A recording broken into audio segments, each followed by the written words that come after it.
আসসালামু আলাইকুম। আমরা এখন আপনার ছোট কাজ হিসাবে এটা আমরা ইমার্জেন্সি কাজ করবো। যেমন আপনার আমাদের দুইবার আইসা করার সময় নাই। যেমন একটা বড় কাজ করলে আমরা একদিন আগে ইমালশনটা দেওয়া হয়, তারপরের দিন আমরা এখানে আবার ইমালশন দিয়ে কাপড় দেওয়া হয়, কাপড়ের উপরে ইমালশন দেওয়ার পরে পানি ফোড়াবদ্ধ। কিন্তু আমাদের ইমার্জেন্সি কাজ হিসাবে আমরা এটাকে আপনার এখন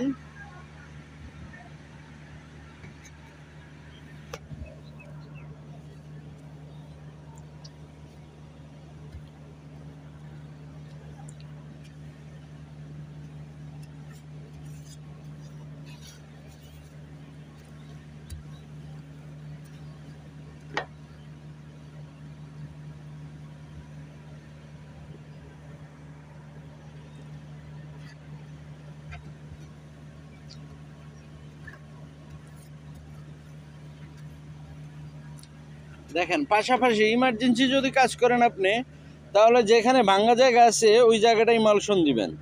তারপর কাপড়টা ফাঁসে রাইখা কাপড় ইমালশন দিয়ে কিছুক্ষণ রাইখা দিবেন। তাহলে কাপড়টা যখন আপনার পুরো ইমালশনে ভিজবে, তার কিছুক্ষণ পর ওখানে বসাই দিলেই হবে।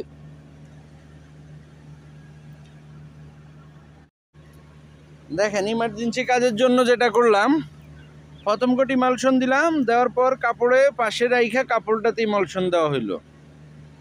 কাপড় ইমালশন দেওয়ার পর এটা আমরা আধা ঘন্টা পর অথবা 10-15 মিনিট পর এটা আপনার এখানে বসায় দিলাম।